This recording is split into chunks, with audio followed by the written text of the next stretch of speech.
Hi, this is Ghost and welcome back. And today I want to talk about the new operators that are coming to Rainbow Six Siege in the upcoming DLC, White Noise. Now, we got the full reveal of them last night, so we have all of the details we needed. Now, I have to say, prior to this, I was a little bit apprehensive. We got a leak a couple weeks back of what the operator abilities were going to be, and I have to say, from that leak, I thought they were incredibly underwhelming. And I was a little bit disappointed with Ubisoft that they weren't bringing something more to the game. From some of the operators that we've seen come out so far this year, they've changed the whole meta of the game. Whether that was Mirror with her gadgets that made some objectives completely defendable where they weren't before, or all these new trap operators which have slowed the pace of the game down so it's not just all about Ash running in and killing everyone. And I didn't feel from these leaks that that was going to be the same thing. However, I am happy to say I was very much wrong, and these operators look incredible, and some of their gadgets I do think are going to change the way the game is played immensely from what it currently is. Also, on top of this, we are getting a new map, and I have to say that map looks pretty darn cool. Again, like the operators, they're going to change the game up very much. Like we usually have with all of the other maps in the game, you start outside of the map, you run into the building, and you've got to siege the building. This building, however, you already start within it, and you have to rappel down or drop down through certain areas of it to be able to access the map. And I love this. We're not going to have that same sort of spawn peeking mentality that we currently have in so many of the maps. You've got to worry about certain maps that certain windows and things that people are going to be coming and peeking out of. Yes, they can still stop you egressing into the building by sitting on certain ones of these windows and things, but it's going to be a very different way of doing it. And I think it's going to be an easier way of it's going to be an interesting way to see how it all plays together and works out. And I'm really excited to see how this map is going to play out. Though without having actually played on it, I can't really give any more opinions on the map itself. I think I'm just really excited to see what it's going to be like. Now, alongside this lovely, unique new map, we're also getting 3 new operators, 2 attackers this time and 1 defender. Now, starting out with the Polish attacking operator Saphir, and for those of you who don't know, she is Ella's big sister. And because they're sisters, they share some things. Number 1 is that lovely pistol that Ella has access to with its red dot sight, meaning that unlike any other operator, she can still be effective at range when she pulls out that pistol and can be super accurate at picking off some headshots. I love this thing and it is so much fun to use, so I'm quite happy to see it come in to another operator as well. I would like to see them add in red dot sights in general to pistols, but maybe that's a little bit too much to ask, and it takes away a little bit of the uniqueness of these 2 Polish operators. As they didn't get a map to come with them, maybe this is their subsequent, you get a red dot sight instead of a map. As for primary weapons, she has access to an LMG with what I believe is the highest ammo capacity in the game, 151 rounds, so you should never ever have to reload. On top of this, it does look somewhat more competitive than some of the other LMGs in the game. For prime example, Ying's LMG, which is god-awful, and I cannot understand why Ubisoft haven't buffed it at all. But we're not talking about Ying today, we're talking about these new operators. This LMG does look like it has a slightly higher rate of fire and does a little bit more damage, and the recoil does look somewhat more manageable than what we've seen from Ying's LMG.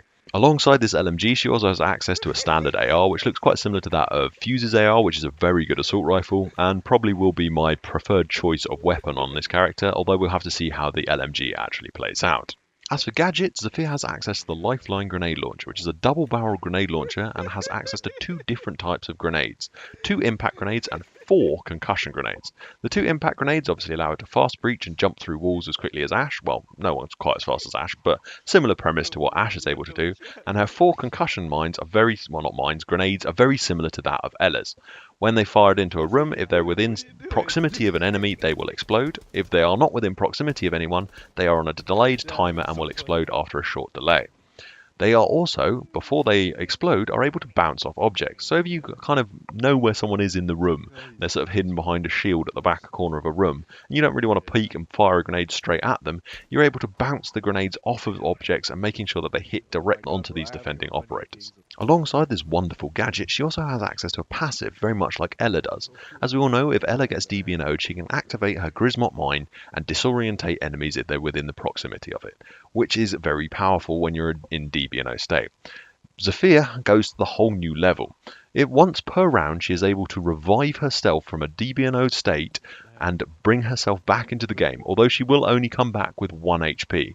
Though, as we all know, 1 HP in a dream is quite the saying in Rainbow Six Siege, and it is not completely unbelievable to go ahead and get a couple kills or even win a round with 1 HP. I've done it, and there are many videos online of people doing the same thing. I'm not quite sure how I feel about this ability. I think it might be a little bit overpowered, but we shall have to wait and see how it actually plays out in game.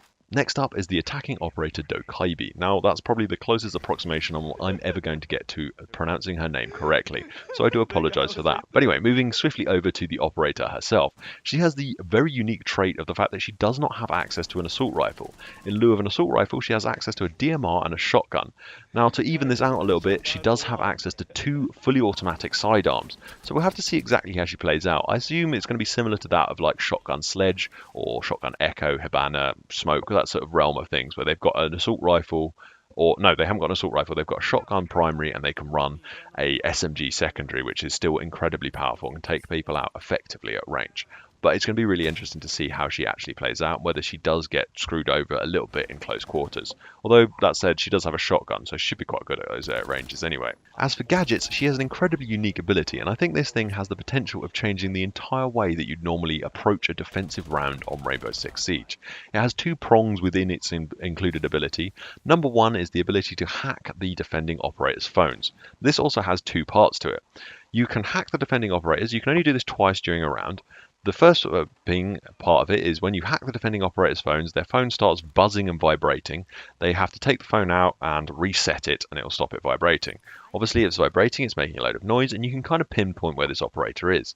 Whilst they're disabling or resetting their phone to this ability, they are completely vulnerable. For about 5 seconds, they cannot shoot. This is very powerful for once you've sort of pinpointed where they are, you can then wait for a couple seconds. Hopefully they'll try and reset their phone, and you can then rush in and kill them quickly whilst resetting their phone.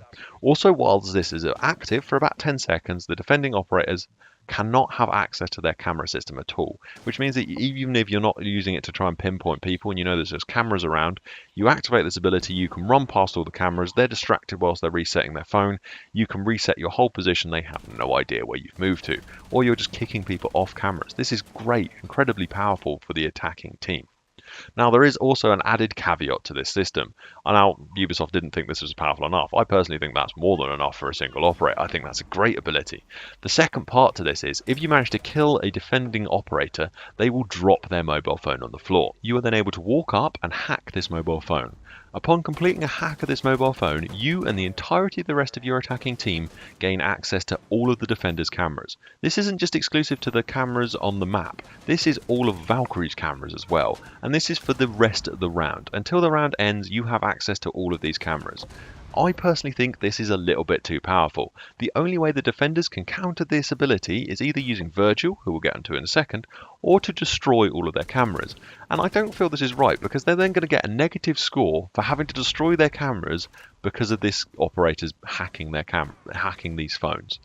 Now, when I said that this is going to change up the meta, is this going to completely destroy the whole roaming meta? No one's going to want to roam, because if someone gets access to your cameras, you're then going to have to destroy them to counter this ability.